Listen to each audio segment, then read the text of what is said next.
There he is.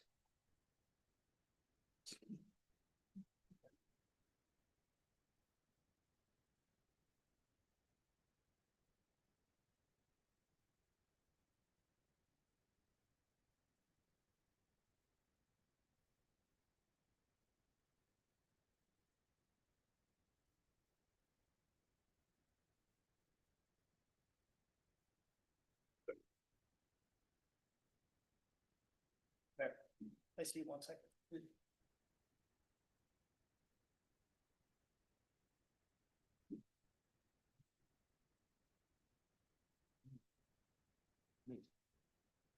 You had a good day today.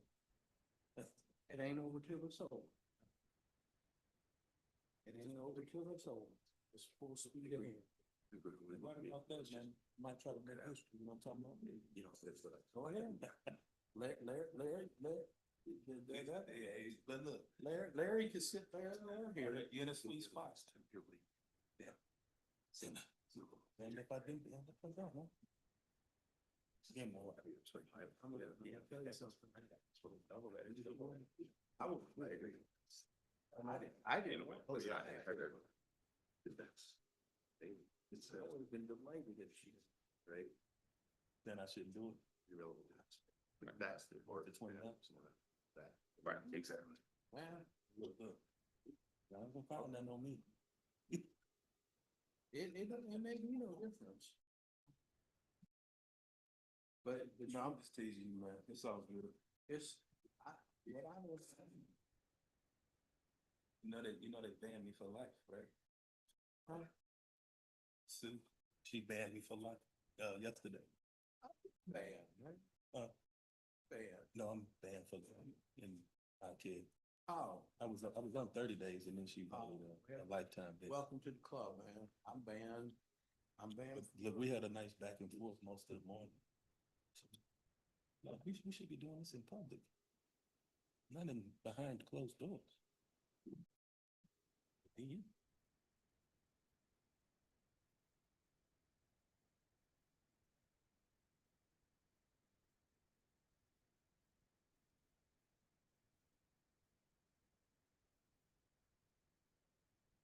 Back there with.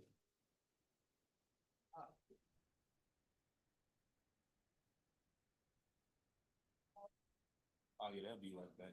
It's some mayor stuff I did.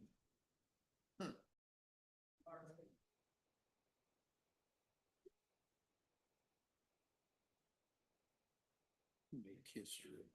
He'd work more like work your ass off. No, it's a long shot, man. But It's you know, the main thing is, can you spell my name? Because Jamal won't be counting. People mess my They'll name give him a up. little grace. They'll give him a little grace. Hey, look, I beat that team, the county board of elections. Beat them in the softball league at the county. That Republican director don't look like he could hit a softball with a tennis racket. He was on the team. Rick Stream. It would be hard to beat Rick Streamus. I said, you gotta get something. I request a motion and a second to adjourn. So moved. Second. All in favor? Aye. Any opposed? Ayes have it. Good evening and welcome to the City of Ferguson work session scheduled for March 3rd, 2026. The work session is now called to order. Clerk Roberts, could you please call the roll? Councilwoman Noah. Here. Councilwoman Covington. Here. Councilman Passoff. Yep. Mayor Jones. Here. Councilman Franklin. Here. Councilman Williams. Here. We have a quorum that is present. At this time, we'll turn it over to City Manager John Hampton. Yes, Mayor, tonight, it's always a pleasure again, always being front. We started doing a little bit of negotiation on the city campus. And I thought at this point right now, we could bring them in, have them talk a little bit about, what they're wanting, what their ask is. They may not want the exact numbers or anything tonight, but we do want to have just a start of communication.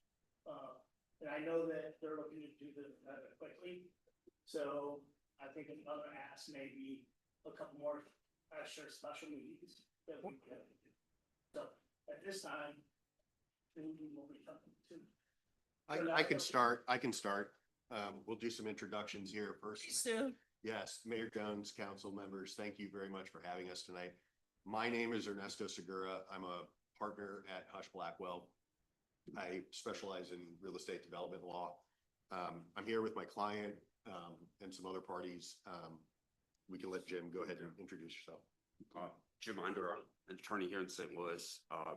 You know, before getting married, my wife lived in Ferguson for 10 years and I hung out here all the time. And I believe in this community and we want everything to work the best interest of the community. We believe it's a partnership and we want to work with you. And we want there to be significant financial benefit for Ferguson. And just so, just want to make sure that's clear because we truly believe in St. Louis. We think we can use Copeland as a catalyst to reinvigorate the campus of Emerson, which is going to be vacant come a couple months from now if we're so that we're excited to be here. We appreciate your time to talk to us today. William Dressel, in partnership with Jim and their development team to help out on the development side. Share the same sentiment. Thank you guys very much for sitting down with us and chatting and just looking to open the line of communication and find mutual benefits. Like I share Jim's vision, born and raised in St. Louis, and like to see local development continue to happen. And my name is Lisa Frederick. Thank you for meeting us tonight. I appreciate all of you being here. We could be someplace else. Whatever. I am Jim's Chief Financial Officer of business entities, and I'm excited to be before you with, working with the Copeland Group on the Ferguson campus, and then also for Jim. Okay. Yeah, I was going to say we have Rob Golterman, who's a real estate consultant here in St. Louis, who's assisting us as well. He's out of the state right now, but he's joining us on Zoom. We can see you, Rob. Hi. And then, I don't know, Maggie, you want to introduce yourself as well? Maggie's on Zoom, I see. Absolutely. Good to meet everybody. Maggie Coast. I lead the business growth team at Greater St. Louis Inc. So we're here to help existing employers in the region grow and expand and create jobs. Great. Then I have more people to do Mark as the event, and then Mark community, so we have. Yeah, we have David Brown, Louis Rice. Yeah, from the city of Bell, and I as fine. Okay. So, yeah, so, again, thank you for having us.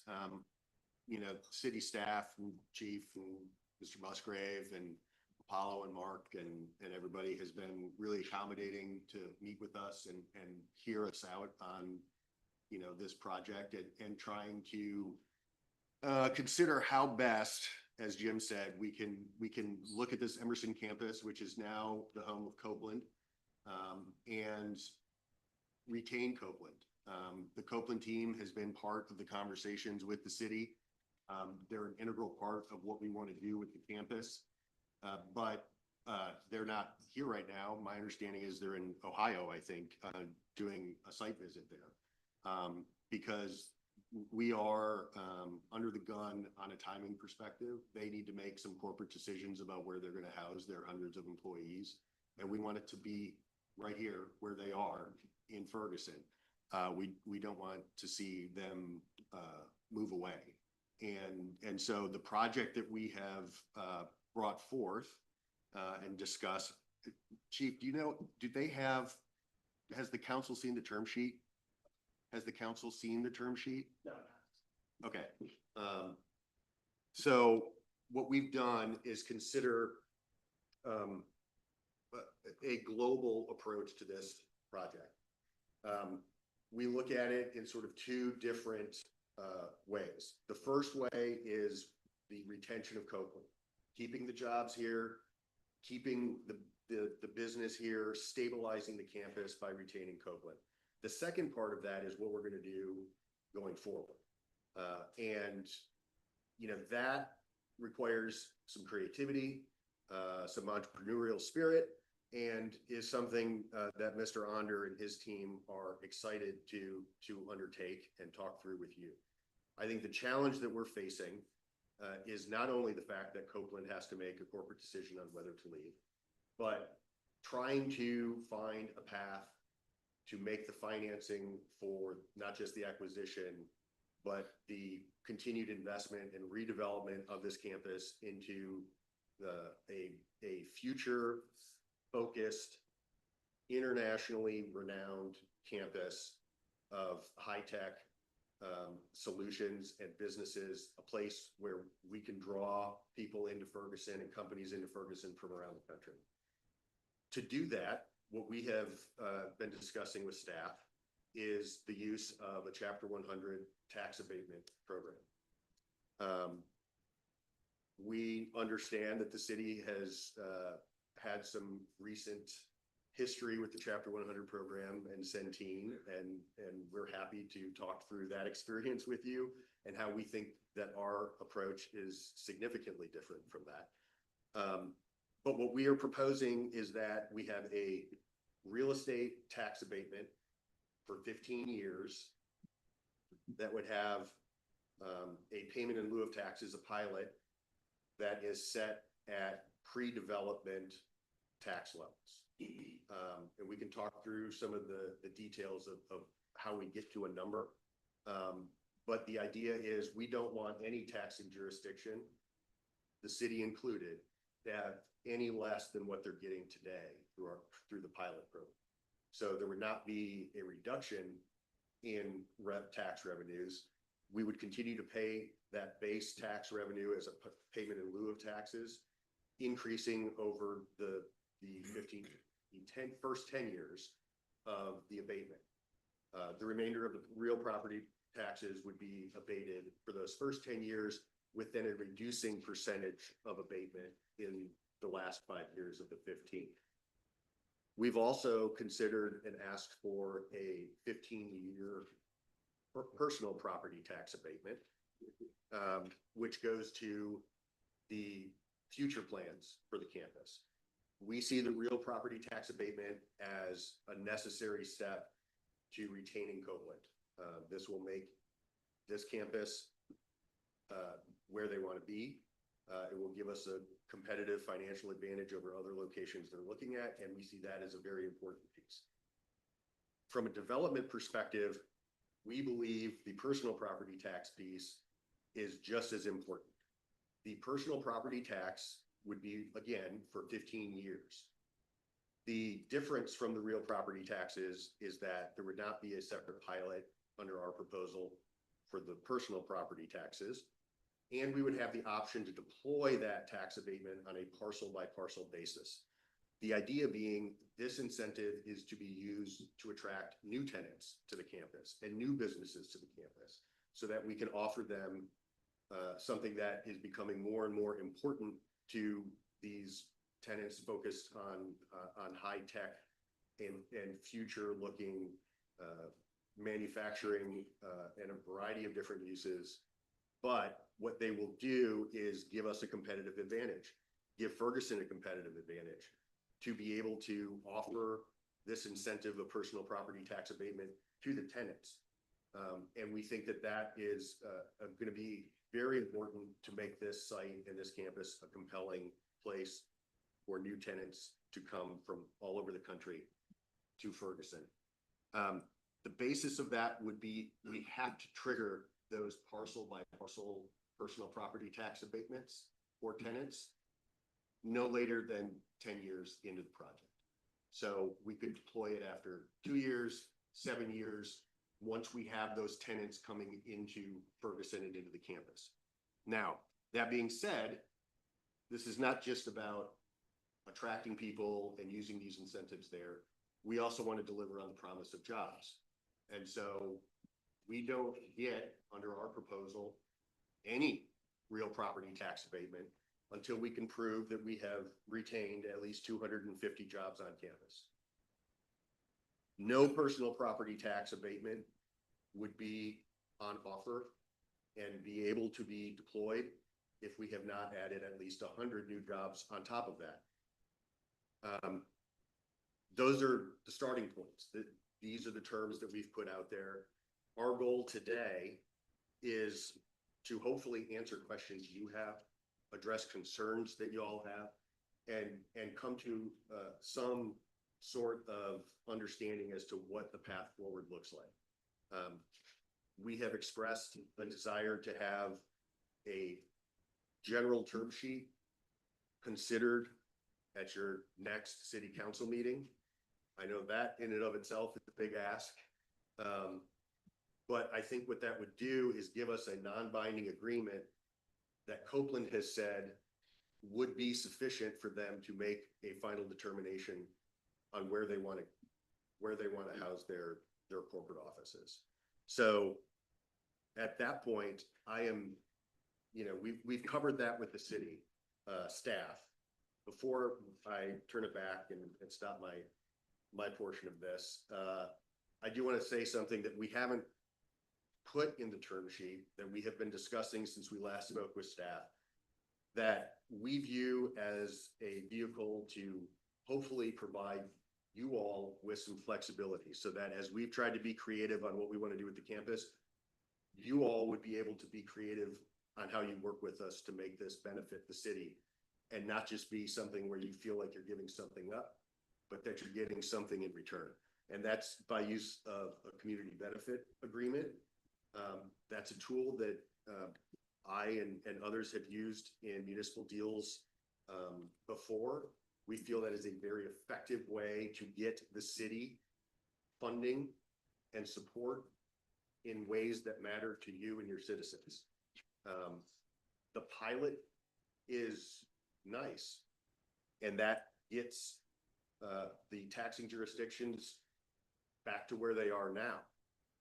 But you all are not getting the benefit of all of that pilot, right? That has to be shared. The community benefit agreement can be something where we can agree to terms outside of that pilot and the Chapter 100, where the city can ask, and we can work to come up with ways that we can do that, whether that's financial contributions, whether that's support of organizations, civic organizations that you feel could use extra support, whether that's working with the school district to provide support to the school district outside of the pilot payments that they would be receiving on the property. So we feel like that's a tool that we hadn't yet proposed, that we wanted to bring forth tonight in this work session, so that as we go through this, you all can have the opportunity to say, hey, maybe this doesn't have to be just a cut and dry Chapter 100.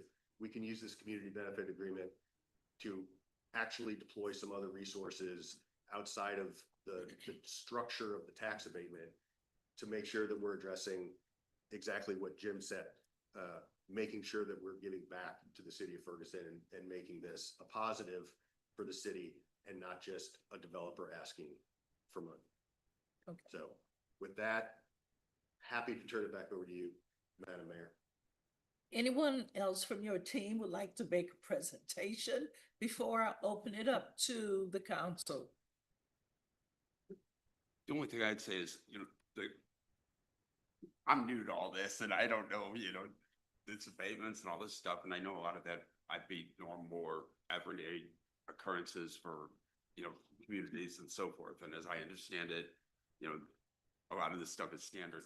But what I really think is really important is the community benefit, where we can agree, hey, well, your sales tax might have been this, but that would have been split a million ways. Let's make it over here where 100% of it goes to Ferguson. And I think as we draw some new companies onto campus, and we've been talking to dozens of them all across the country, and we have a couple we hope to have on the hook not only for our campus, their administrative offices on our campus, but other places along the 70 corridor and into the city of St. Louis and so forth, that they're manufacturing jobs that are very interested in coming to this region and joining us. Our idea is we wanted to be kind of almost like a vortex opportunity zone where we can really bring people here. We can be a real focus for technology, innovation, advances, clean solutions, environmental solutions. And, we've talked extensively with Copeland, and I mean, we could not have been more fortunate than to have Copeland own this campus and to deal with them. They have just been a pleasure. That like, how can we partner? What can we do together? What can we do to help you? And so forth. And I know Emerson hasn't necessarily been the most, generous of neighbors in the past. I'm confident that that won't be the case with Copeland, because I mean, we've already started talking, what can we do? And how can we share with the community? But we really think this community benefit agreement is an opportunity that once we start getting people on the campus, that are taking advantage of sales tax abatement and stuff, we can start, giving significant sums, back to the city of Ferguson for use in the schools and police and so forth. And it's a good way to help Ferguson itself, which is which is a huge aspect of our goal. Okay. Anyone else? I guess I could add to that. Reason why, Lisa and Jim is continuing to bring guys along like us is from the development side is really his ability and willingness to be a community steward. So, to watch Emerson being such a big corporation, to have this stay more local, I think that's what really is a big driver to get the team that I think he's building in place. Okay, I am going to open it up for questions from the council. And I'm going to start with Councilman Williams and each one work down. Councilman Williams. All right. So I'm going to be honest, the Copeland situation is a non-factor to me. Probably 2% of those employees actually live in Ferguson. I'm just going to be honest. The median income here is about $34,000. So you probably have to have some type of IT background, probably a master's degree. So that's a non-starter. This is really about money. So globally, data centers, $573 billion in 2026. The US makes up most of that with $187.94 billion. And it's a compounded growth of 6.57. So I want you guys here, but the plan that you gave is not beneficial to us. We need to do a lot of negotiating to make it make sense. If it doesn't make dollars, it doesn't make sense. In the news lately, a lot of these data centers, and the reason why we need data centers is AI. So I have NVIDIA stock. Even with the war in the Gulf, it's still $180 a share. It split last year, was $1,000 a share. You need these chips for AI. As far as manufacturing, America doesn't produce anything. China still does. I know Trump is trying to bring manufacturing back, but that's going to be 5 years from now. What America is excelling in is AI and technology. So if you look in the news, they were going to build a data center in St. Louis City. They ran them out of town. They wanted to do in St. Charles and other places, ran them out of town. This property is already zoned for that. So as soon as you get the property, you probably have data centers lining up at the bit to sign. This is what did I say, $187.94 billion industry. So money is to be made, but of course, you need some incentives so it looks good with the bank. So I'm a yes, but it needs to be more negotiation. We're not talking about pennies. We're talking about billions of dollars. That's it. Thank you, Councilman Williams. Councilman Franklin. Good evening. I wanted to ask some clarifying questions I wanted to ask just to make sure I understood what you were presenting. You said after 10 years that the percentage point would start reducing. Is that by 1% or? No, what we proposed was that years 1 through 10 would have the 100% real property tax abatement with the pilot payment also due. Okay. We would have in year 11, it would go to 90%, year 12, 75, Okay. 60, 35, and 20 in year 50. Okay, got it. All right, next question. I heard you said, just so that I may have this wrong, but I thought I heard you say that before this abatement takes place, that you would have to retain 250 jobs and add 100? Okay. So for the real property tax, the sort of prerequisite would be proving that there are 250 jobs retained on campus. And then before any personal property tax abatement could be employed, we'd have to have an additional 100 on top of that 250. Okay, thank you. Let's see. Can you guys give any examples of any CBA agreements you've done in the past and what that looked like? Sure. I've got one that's under negotiation now, so I can't disclose where it is, but Gotcha. it's been brought up in open session, generally speaking at least, but that they have a civic organization that focuses on job training, that a certain amount of funding is going to the job training civic organization. We have in there as well a direct payment to, in this case, it's in county, a direct payment to the county, which the county has said they're likely to use to hire new staff to be able to facilitate administering the project. We've seen them also go with, I'm trying to think of what we put. Did we use one on the soccer stadium? No. Okay. I think the initial pitch had it, but we didn't end up finding it. It's really, it's the beauty of it is that it's what you want it to be, right? It can be contributions to the general fund. It can be contributions to a new fund that you all create that's dedicated to certain purposes. It can be deployed to school districts. We have agreements where the schools get certain opportunities or certain funding in addition to it. It's sort of a choose your own adventure idea. Okay. All right. Well, yeah, that's all of my general questions, but I will state that, you know, I'm very interested in the terms because we will have to negotiate. And then I'm extremely interested in the CBA agreement between Ferguson because I want to get the most bang for our buck. So, Yep. Thank you. Councilman Kassoff. Well, I want to start out by saying I'm a big supporter of data centers. I don't have a lot of patience for people who play around on social media all day that's running in a data center, making posts about how they hate data centers. They have to go somewhere, and you've got a property here that's zoned to do that. You could pull trucks in and put one there today if you wanted to. But I'm a city council member with a duty to a city. And it's a city where we have speeding problems. And we couldn't budget anything for speed bumps this year because our general fund just didn't provide for it.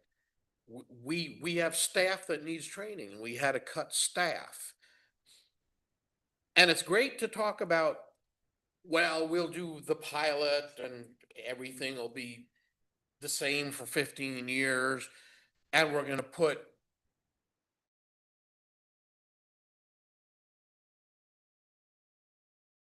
but we'll do a benefits agreement because we know that under chapter 100, you can't, there's limits on what you can't just say, well, we're going to exempt everything, but then we're going to turn around and give the city a bunch of extra money because it has to be distributed proportionately is what I'm told. Mm-hmm. So To me, the benefits agreement is to pay some taxes. Maybe it's not 100%. But when you tell me if we keep things exactly the way it is, we're gonna, we're gonna abate everything for 15 years. That doesn't help me at all. That helps you, but it doesn't help the city. We need to come to terms on something that's beneficial to everybody. This is not a $1 billion city here. Okay? The people of this city have needs. We have infrastructure needs. We have, it all comes down to money. And we can make a deal. And honestly, if I had been run out of 4 other counties with a data center, I think I wouldn't have even had this hearing. I'd have just gone in there, foregone the abatement and set the data center up, and nobody would have even known you were doing it. Because you could have done that. It would have cost you something, but you could have, because it's zoned industrial, right? So you could put 10 data centers in there and nobody could stop you. So what this is really about is the abatement. It's not about what you're gonna do. We can give you something, but we gave Centene front-loaded 10 years of tax abatement.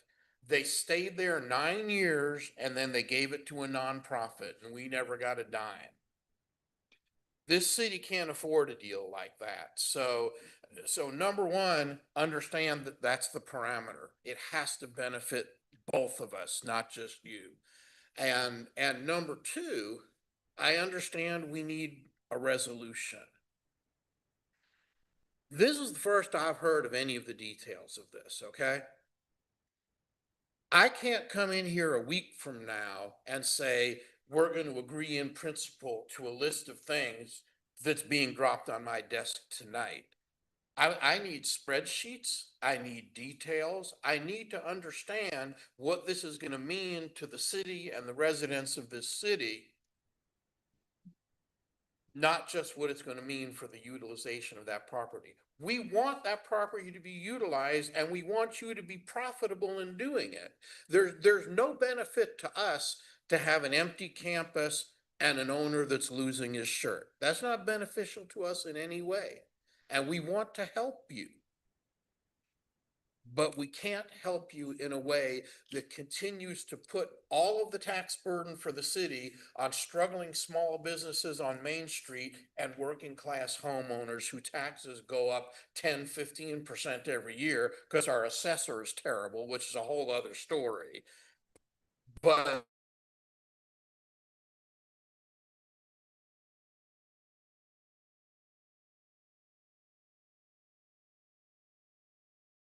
fine for anything. And that's what I've got to say. I think those are very well said points and ones that we have tried to consider in this. The community benefits agreement would be an opportunity. If you couldn't fund speed bumps or traffic mitigation measures, we'll put in there traffic mitigation measures as part of the community benefits agreement. How about general revenue? Yeah, That too. Here's the thing, and I agree with you 1,001%. I mean, we have a I budget really do. I process. believe 1,001%, okay? And the key is we have to come in here and be competitive. And the thing that, when I saw the Emerson campus originally, and I was talking about data centers, I talked to a bunch of engineers, okay? And their response is Emerson will not work for a data center. It's great, it's zoned industrial, but it will not work for a data center because you don't have the power, okay? In fact, Emerson and Copeland are both in the data center business. They sell data center equipment, they sell refrigeration, they sell all this, okay? It doesn't work for a data center, but they would have set up their own data center, okay? And the reason it doesn't work is you need power. And the problem with the power is Ameren doesn't have it, okay? Ameren, the maximum it's ever been allocated to this Emerson campus back during World War II, when they were producing tanks and heavy equipment and stuff, was about 10 to 12 to 14 megawatts, okay? right now, there's only 3 megawatts or less than 3 megawatts allocated to this whole the whole campus. So we were originally told, forget it. I mean, this isn't gonna work. And like I said, I all grew up here for, 10 years of my life before, while I was going through high school and college and law school. So, but with that said, why are we here? Okay. There is natural gas. Okay. No. There's natural gas that we can bring the natural gas in. Yeah, we were briefed on that. We were briefed on that, sir. Oh, you were, okay, I'm sorry. I And didn't I know. have an issue with abating the power generation, Yeah. but we're talking about abating everything. And that's a whole different conversation. I agree with you 100%, okay? Okay, And- I understand you need power. You can't get it from Ameren. You are gonna create power generation and that's costly. Let's abate that. But that's completely different than saying we're gonna abate everything for 15 years if we create 100 jobs. No, I totally get that. The other aspect of it, okay, is people would obviously bring in these computers. I mean, they might bring in $1 billion worth of computers. A lot of states don't have personal property tax. So we do have to remain competitive at the same token. Because if I could go over to Illinois that doesn't have personal property tax and pay zero, or come over to St. Louis side of the river and pay it, that's a different story. Because that's 7% a year. It's a lot of potential tax revenue, but 7% of $1 billion is a lot of money, and they're not going to come to St. Louis. They're going to stay over in Illinois, or one of the other states that don't have it. So I think the key here is work out a number that's going to work. I'd like to not hit personal property tax those first couple of years before I get somebody in. But then again, I'm really not, the personal property I'm gonna bring in isn't much. It's not for you. It's not for me. It's attached to buildings and so forth. It's buildings so we can bring in and lure somebody with these computers in. The key is we gotta work out a schedule that will pay to Ferguson the sales taxes at a level that will still keep us competitive on the national basis, and not run them off. And let's face it, if the full sale personal property tax, very little or only a small percentage of it comes to Ferguson, I would think that we can work back and forth to bring significant money to Ferguson. That's my goal. I mean, my goal, and I've always said from day one, look at Callaway County, they put a nuclear plant there. It went from one of the worst school districts in the state to one of the best. My goal is to have Ferguson have one of the best school districts in this state. And, well, the lawyers and everybody else are going to tell me I'm crazy and I shouldn't be saying this and we should ask for all this abatement and everything. My goal is to have Ferguson be up there among the best schools of the state because you guys had the foresight to say, you know what, this, out of everything that's going to happen, we can bring a lot of good to this community. And I think this is a good opportunity. And I really appreciate you all having an open mind toward it. And I just want something fair, and I want to get something fair in between. With that said, time is somewhat of the essence because I have a closing date, and honestly, if I don't know that I'm going to be able to retain Copeland, there's no reason for me to close on this property, and I'm going to lose it, and Copeland's the whole campus is going to probably go vacant come March when the final people from Emerson and some of their entities go off campus. So I'm kind of in this trick bag in between, and I hate to, I don't want to push anybody, but I'm a fast decision maker. If we say X is the number, let's figure out how we're going to make the X number work and just sit down. I mean, we figure out what we need. I don't know what the total school budget is this year. I don't know, but I would think that we can make a number that works for everybody. And know that I share the desire for Ferguson to have phenomenal schools, phenomenal police, phenomenal fire, and the other things they need. I'm a fast decision maker too, but decisions have to be based on facts, and I don't have a spreadsheet. Fair What I have is 15-year tax abatement with pilot on real estate, 15-year personal property abatement, which apparently can start whenever, so it could go 25 years into the future potentially. So what I need to know is what's in it for the city of Ferguson. And I appreciate your concern for the school district. My children go there to the Ferguson Florissant schools, but this isn't the school board here. And No. we don't fund the school district in this room. And my duty as a member of this council is to the city of Ferguson. So I need a spreadsheet, not just a, we've got the resolution you want. Right. But what I don't have is, if we sign that piece of paper, how in any way does it benefit the city? And that's something, if that was in my inbox in the next day or two, that would be very helpful. So I Thank you. just from a technical procedural standpoint, the inducement resolution, which I believe, Councilman, you just said you have had a chance to look at. It's all it does, at least from the way that we offered it up, was to say, it's a resolution authorizing staff to negotiate toward this term sheet. There is a requirement under the Chapter 100 statute that requires more than just one spreadsheet. Mr. Spikerman and Mr. Brown will be working to provide a tax benefit analysis, tax impact analysis as part of the Chapter 100. That will not just go to the city, that will have to go to all taxing jurisdictions for consideration in advance of a public hearing. And that's before any ordinance is introduced. We are not asking for those approvals. We know that there is work left to be done. And what the resolution that we're trying to get to is to say, okay, Copeland, the city has said, we're committed to these negotiations.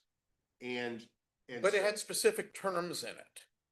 Yes, which can move once we see the spreadsheets. The problem is, we can add language to the term sheet that says that this is what we've agreed through meetings, that this is something we want to work toward, but it's contingent upon final legislative approvals. And I think that would be standard in saying that it's non-binding, right? It's a resolution authorizing staff to go and do that.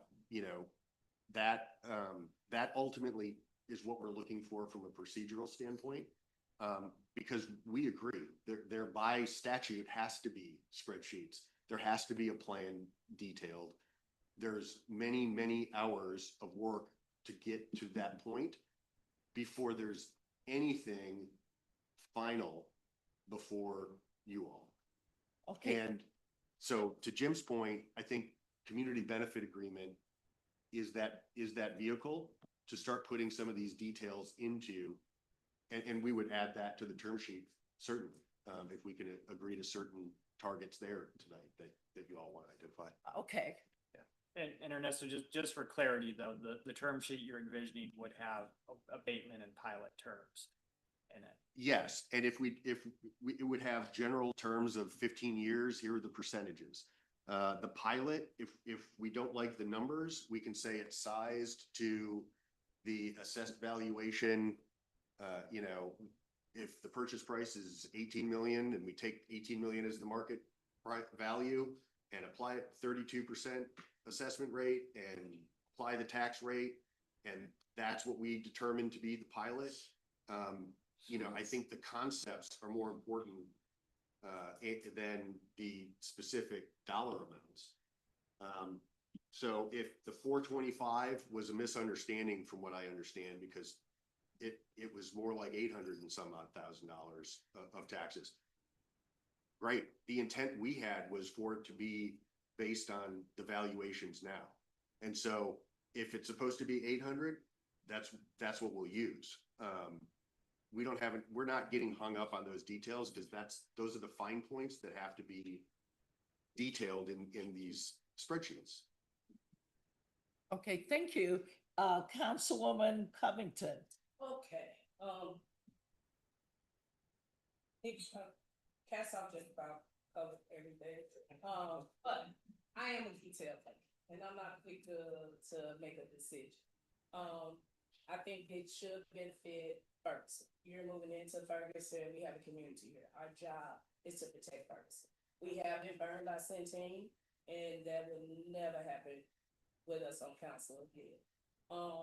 I feel like we came into a meeting, we don't have a piece of paper that shows anything. It's hard to make a decision, put a resolution together on the 10th. Also heard you say that you got a closing date. So you got a closing date, so your fire drill is our fire drill. So it's not giving us a lot of time to think. I would like to know when your closing date is, but I don't feel like your fire drill should put us under the gun. We need time to think about things and get stuff in order to protect Ferguson and make sure that we have the best interests in Ferguson. And the rest of my questions were answered. But yes, I did hear you say a closing date because I wanted to know why are we here tonight and why we have to have this done by the 10th. So It's for the first reading, right? Well, that's for the resolution, and With- authorizing staff. The closing date's April 31st, Okay. end of April, okay? The, March 10th is driven more by Copeland's need to make an internal decision yeah, about where. and the fact that they're, and it doesn't make me happy that they're, and I apologize, I've been pushing, the city manager and some other people say, can we get something, every time I talk to them, how can we do it faster? Because, you know, I knew they were going, I was hoping to do it last, because I knew they were going down to Ohio to look at locations down there, and you know, if I lose them, I lose any opportunity to make it work. By the same token, if a personal property tax abatement, paying, 7% of the cost of all those computers every year makes it St. Louis and Missouri or St. Louis not competitive. So but there's a number in between that I think can take care of a lot of the needs and all the concerns you guys have, and I have those same concerns.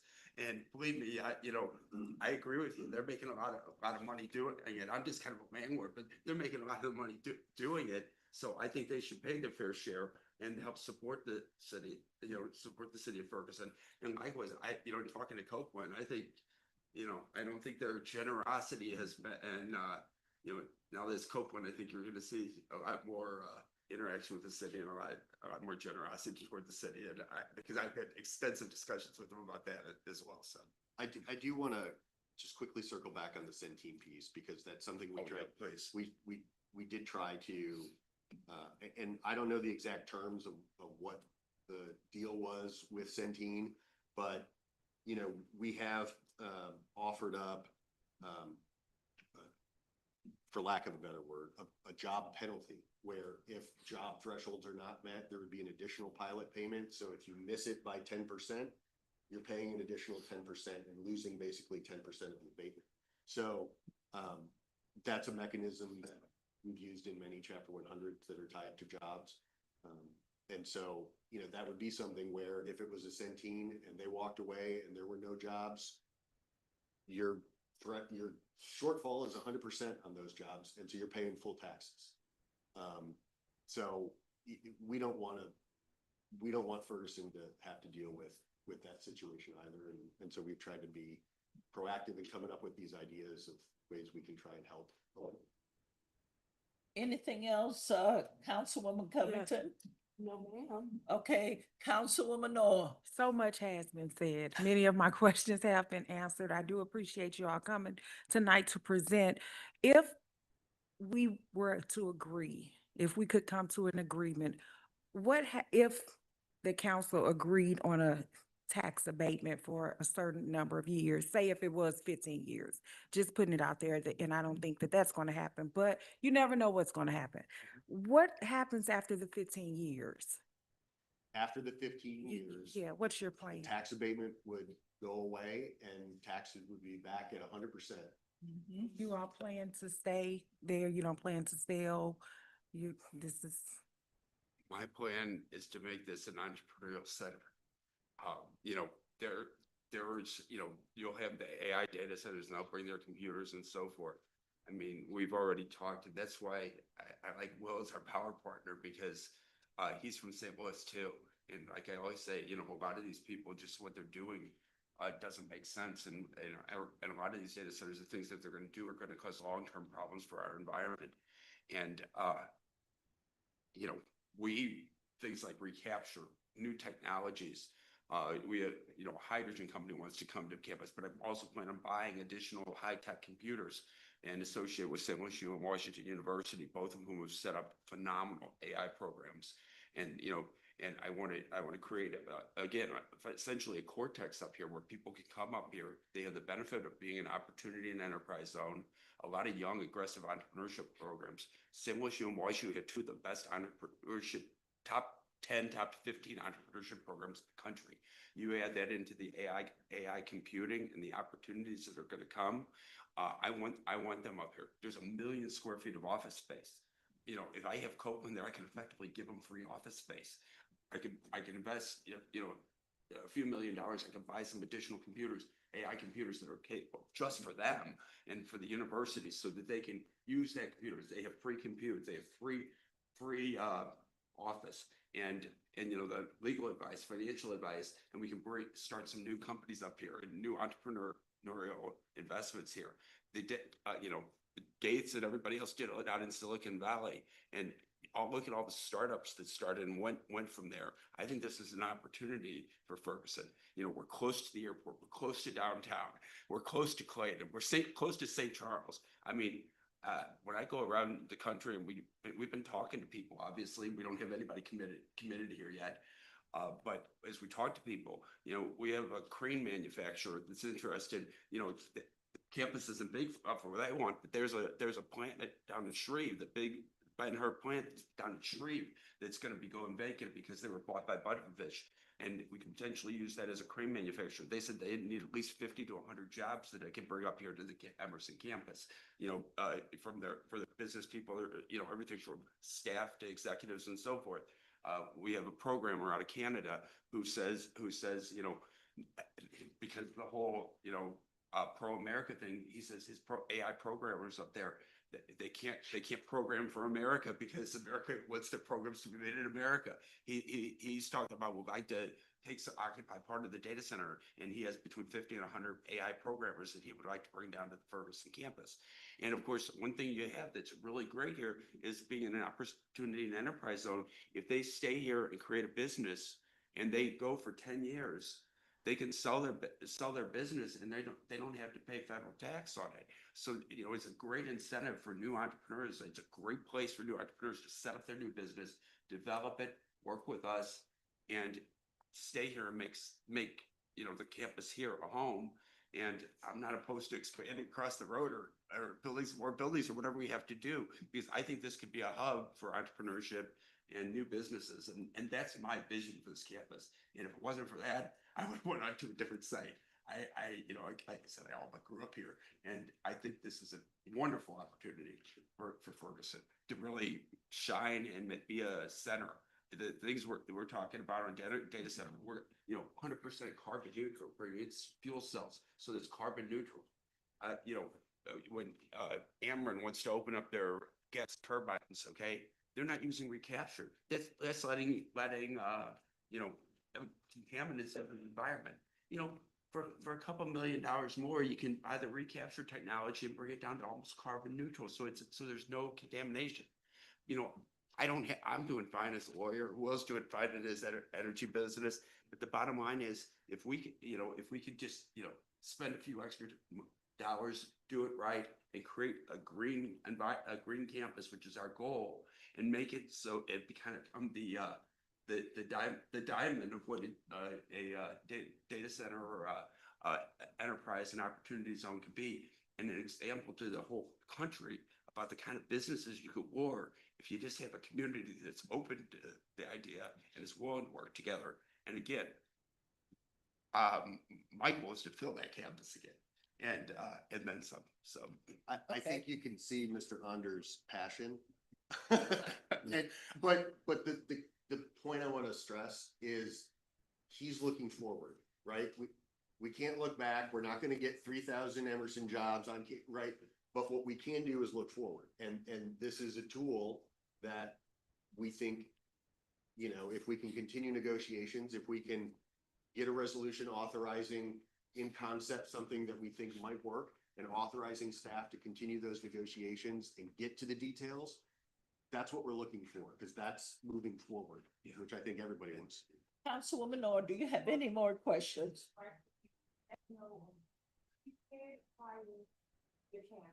Do you plan to redevelop outside of the current campus? Outside the campus itself?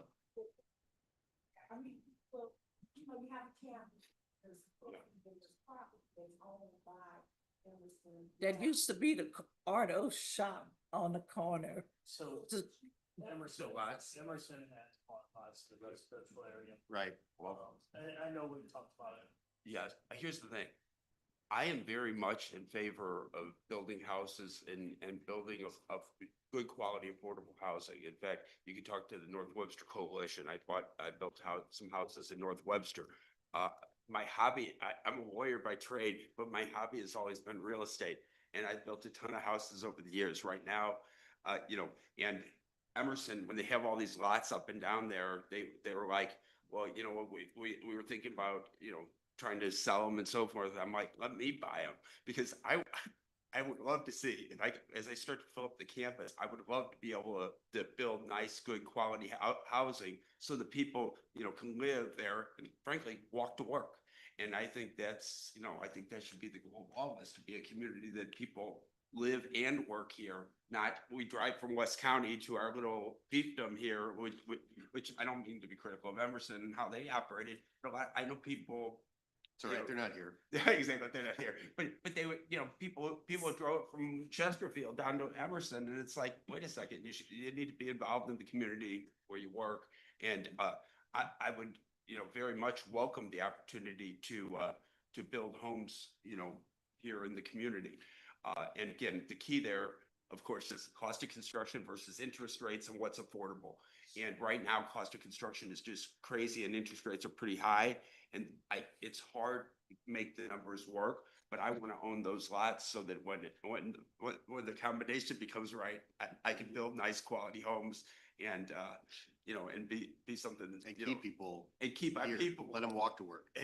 And again, some of the stuff I'm doing in Webster, I give down payment assistance to any of my employees who want to buy one of the houses, because I want my employees to be part of the community. So they are part of the purchase.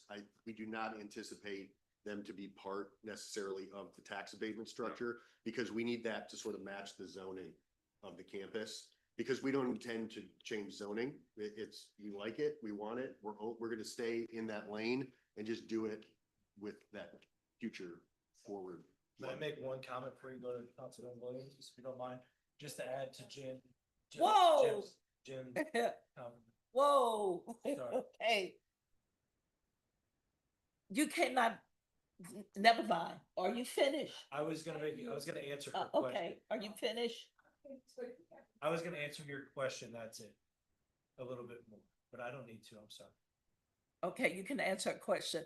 I'm looking at the time, Yeah. and we it set could a be less certain than 30 amount of seconds. time. You asked if we would be here for more than 15 years. He made a comment that Ameren Power is not readily available. In order to do a campus, you would have to do a natural gas type of program.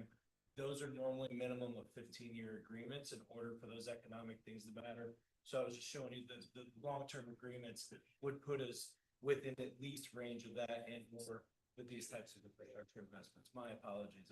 No problem. City manager, do you have anything? I think we can have some more conversations and I can bring back to y'all. Okay, So one of the reasons I didn't give you numbers because I knew they were wrong. And I didn't want to have like you guys look at some numbers that are completely wrong and then it was dead done. So that's why you don't have numbers in front of you. okay. We would like to thank you for your time. And I know, but I'm looking at the time and everyone had an opportunity to speak. I want to thank you for your time, and like the city manager say, we will be talking again. At this point, I would like to entertain a motion to adjourn. So moved. All in favor? Aye. Any opposed? Ayes have it. We are adjourned.